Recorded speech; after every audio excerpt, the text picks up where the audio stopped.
Liam Norton from Insulate Britain joins me once again. Morning, Liam. Hello, Cristo. How you doing? Can I Fine. call you mate? Can I call you mate now again, or we still? Am I not allowed to? You can call me what you like. I mean, I think mate is a bit Well, better than an appeaser for last week Hitler, you so I'll got. take Yeah, mate. okay. All right, cool. I mean, do you regret that being your media strategy last week? Now, No, so you still stand by that if someone questions Insulate Britain, they're equivalent to the appeasers of Hitler. you've gone straight back into the subject that you That said you was brought up, frosty, in and now you want me fairness. to go. Yeah, I didn't bring it up. You brought it up Yeah, straight because away. we referenced the conversation that you and I had last week. So I'm just Well, asking you whether you you would said still that stand by that. yeah, but you said you wanted to have like a more kind of Cordial polite, conversation. Yeah. cordial Well, if you conversation. tell You've gone me, straight back into the well, if you situation tell that made it me, less cordial. Liam, if you tell me that you don't stand by those comments and yes, they were a little bit misjudged, then it will be a much more cordial situation. It's in your hands, my friend. No, I don't think that people that criticise Insulate Britain are appeasers. I think that people that deny the truth that Britain has a part to play in getting their own citizens out of this awful situation. People that deny that truth, history will view them in that way, is what I think. Right. Well, that doesn't include people who just ask questions about that, though. So I'm glad that you agree with me on that now. But do you Okay. think that Yeah, I do Insulate agree with you. good? Do you think that Insulate Britain have respectfully made their point now? I mean, the problem that I think that Insulate Britain are facing is that, for instance, I've got one from a tweet here from Phil. I'm switching off. Insulate Britain have nothing to say which interests me. Someone else on Twitter, you are giving Liam publicity. I'm switching off. Do you think that there is a danger that with Insulate Britain continuing to carry on, that what you're actually doing is turning the public off to, which is a point you're actually entitled to make if you wish to? Well, you just criticised my media strategy. You're a media organisation. You keep putting people on who are switching up, causing your viewers to switch off, Cristo. Okay, but So maybe we're both making media strategic mistakes at the moment, aren't we? Because I don't think that's a good media strategy for talk well, radio. okay, well, we'll stop it now then if you want. I mean, I just want to give you the opportunity, bearing in mind that you were dragged off the road. Some of your representatives were dragged off the road this Been week. We dragged saw, off the road for 4 weeks, haven't we? yeah, but not by other commuters. In fairness, have you? Yeah, I think it's been happening from the first week. And we've seen someone over the last few weeks unable to get to hospital, someone who was a stroke victim who now has permanent injuries. We saw a woman trying to take her mother to hospital who was impeded from doing that as a result. We saw that this week. We saw someone who was desperately upset yesterday because they just wanted to get their child to go to school. I mean, is there a danger? Do you acknowledge that there's a danger that people are going to switch off to what you're asking for?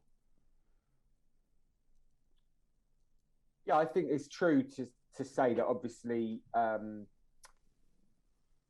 there's a consequence to disruption, and there's a consequence to the kind of disruption that we've seen over the last 4 weeks. And we're just as mystified as the rest of the British public as to why Priti Patel hasn't put us into prison. She's got the ability to remand us into prison for public nuisance, criminal damage, and the British people should be asking why they haven't chosen to do that, because we're just as mystified as anyone else. So yeah, we accept there's a consequence to disruption, and there's also a consequence to 2 degrees C, which Chatham House report said last week. There's a 95% chance that we're going to go over it. And we've got a peer review paper out earlier this year that says the consequences of 2 degree world is that 1 billion people are going to be displaced, Christo.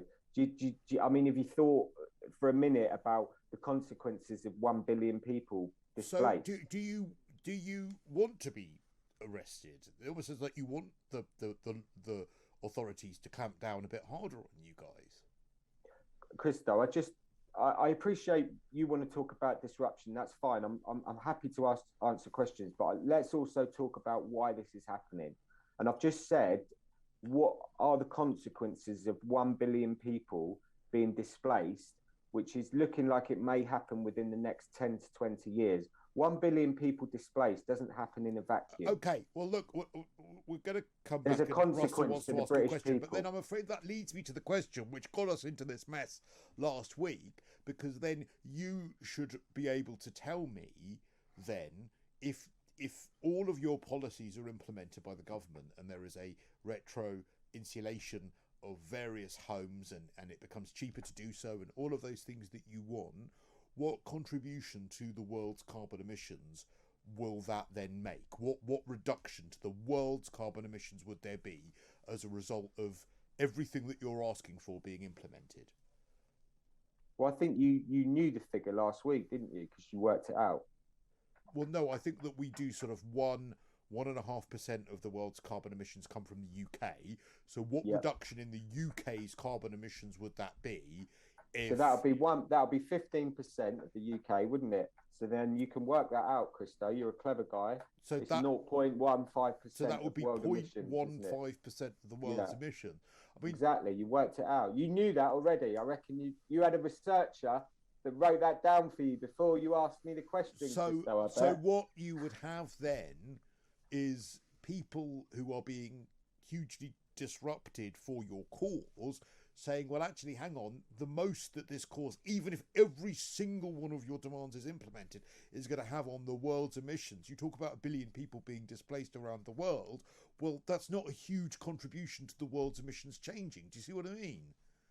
Well, the first thing to say, Cristo, is it isn't a cause.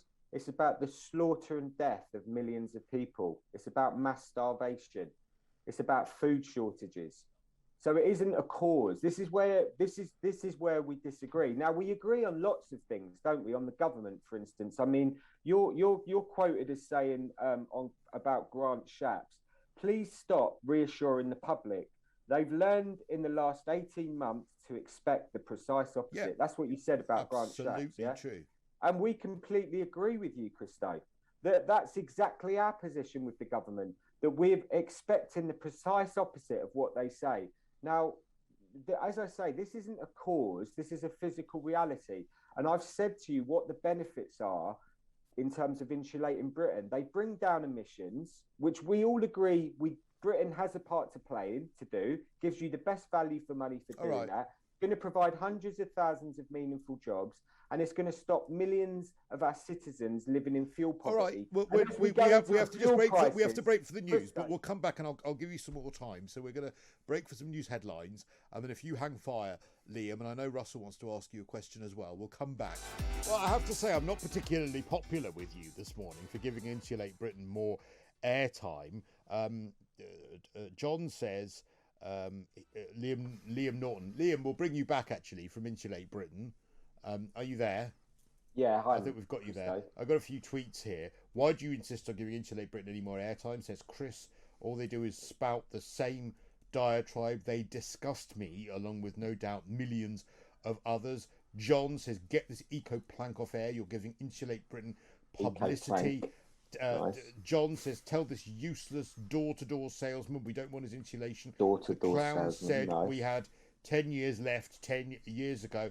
John says that Liam, you won't mind going to prison because we're already looking after you, because it's not like you contribute in any real way. I mean, do you not worry that that's the perception that you're actually building among the public, and there needs to be some public support if you want all of this money spent on all this insulation? I don't think Twitter's a good representation of the public, Cristo, to be honest. If I relied on Twitter for my self-esteem, I'd be in a very, very bad situation. All right, Russell, what do you want to ask? Yeah, Liam, hi. It's Russell. Good to talk to you. Hi, Russell. Hi. Look, you kind of acknowledged that really the quest here to insulate every home, certainly every social home in the first instance, is going to have an effect on global emissions of just 0.15%. So let's get our heads around that, right? So 0.15%.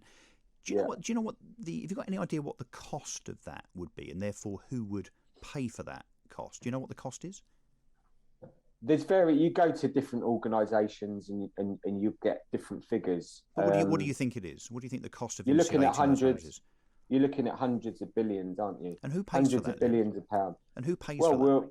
We'll find out, won't we? No. Well, you've got to have a plan. Sure, you can't just call for it. You've got to have a plan. Who paid for furlough? Well, no. But my question to you is, who do you think is going to pay? So we're all going to pay for this through our taxes, right? You think that's kind of okay? And I'll tell you what the number is. It's actually about £25 billion. It's not hundreds and hundreds of billions. It's 25 billion. That's a minuscule figure. It's more than that. How much does it a home cost to insulate?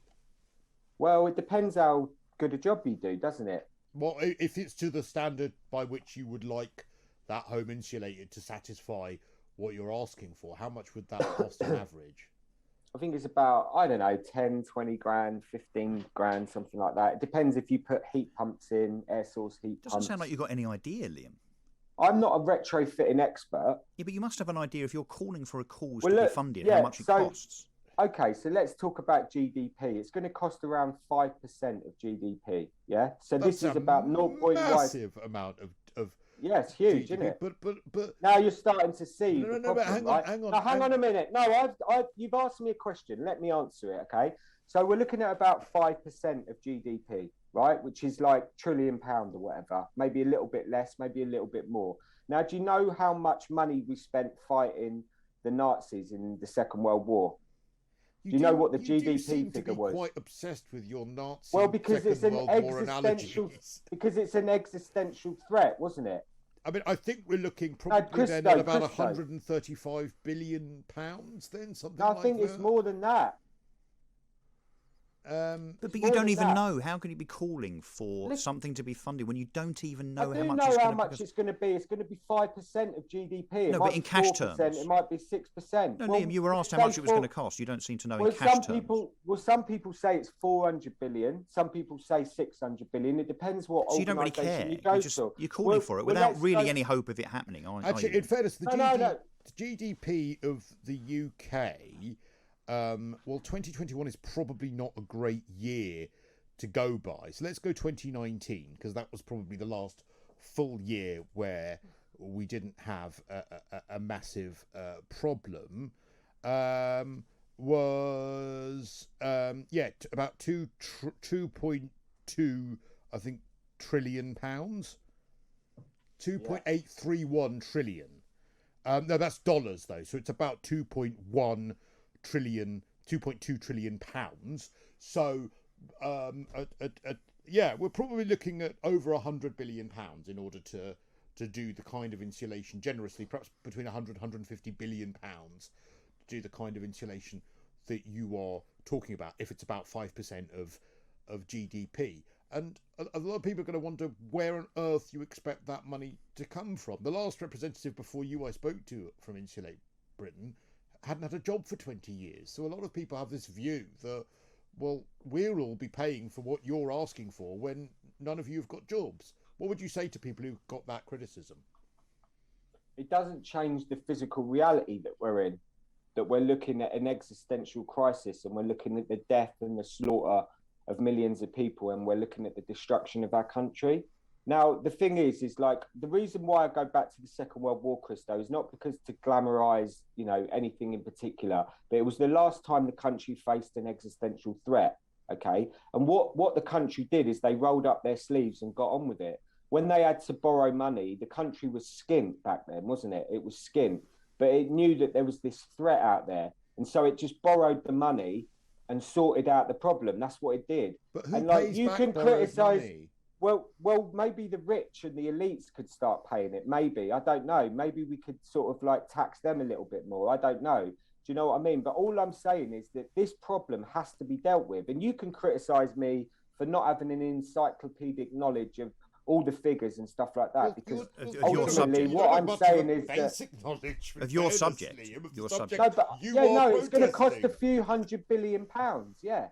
That's what I've said. Right, I mean, it could be 50 billion less. It could be 50 billion more. Like, who knows? I mean, they always cock up money and figures and projects, don't they? So let's be honest with ourselves. Back to the question then, which I'm sure you will have been expecting, because one of the reasons that you were unhappy with the interview on Good Morning Britain was because they were asking about the house you lived in and whether that has adequate insulation. And have you sorted that out now, and have you made a plan to get your home insulated? Yeah, I've set up a GoFundMe. If you can donate any money, set up a GoFundMe. Why don't you pay for it to be insulated?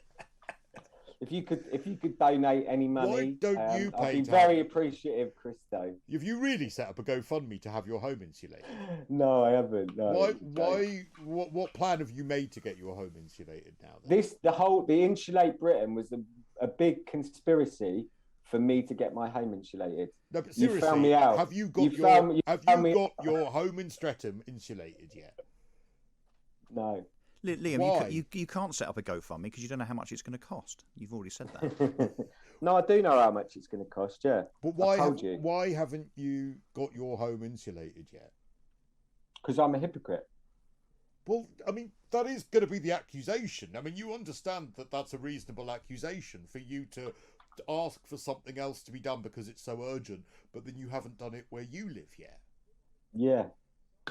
Because there are, as you said, 1 billion people going to be displaced, and this huge existential threat, and all of these people going to be slaughtered, using your words. So why haven't you insulated your own home yet when you know that that's the issue, Liam? Yeah, I know. I'm terrible, aren't I? But then, do you understand why people will think, well, this guy doesn't really care about insulation. He only cares about causing disruption and trying to make a name for himself. Yeah, they're right. I don't particularly care about insulation. So you don't care about insulation after all? No. Why are you? What I care about is the future of this country. What I care about is the future of this country. What I care about is people's children who are 3. When I'm in the supermarket, Cristo, I see little girls with their dads, and I look at them and my heart breaks because I think about their futures. It doesn't break enough for you to insulate your home, Liam. Well, I mean, you don't worry enough about these people for you to insulate your own home. Your cause literally doesn't start at home, Liam.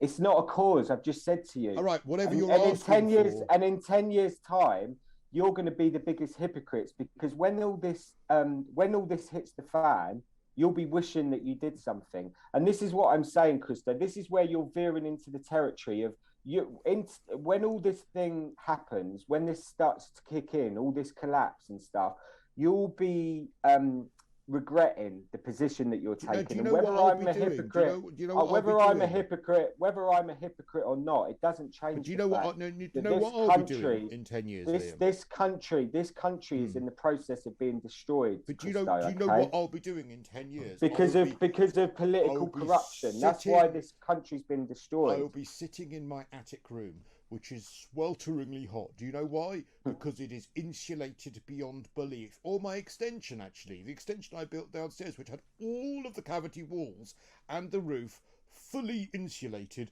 in order to pass building regs. So I am actually doing more than you towards insulation. Don't you find that slightly ironic that you are the person representing Insulate Britain and you are the person causing disruption and stopping people getting to hospital, and you're calling me a hypocrite? Yet I actually have done more towards your objective than you have. Yeah, it's a weird situation, isn't it? It's a funny situation for you. It's a so funny in 10 years' situation. time, I'll be sat in an insulated house. Cristo, I'm happy to have a conversation with you, but it's an interesting situation when you're picking on working class people for living in social housing and not having the money to invest in their own houses, and that somehow makes you hypocritical. When the real hypocritical thing that's going on here is your inability to discuss the truth of what's happening in our society at the moment. Working class people, Liam, because you're the one stopping them getting to work. So I really wouldn't because they're the bang ones. the They're the working ones. class drum. They're the ones who are going to suffer the most when the crisis. So what you're helping them by stopping them getting to work? I'm saying to those working class people that the government is selling them out. All right. That Boris Johnson is a traitor to the people of this country. And whether I've got my loft insulated or not, it doesn't change that fact. Well, and actually, I think it does, because that's what you're asking for. But Liam, we've got to leave it there. But thank you very much indeed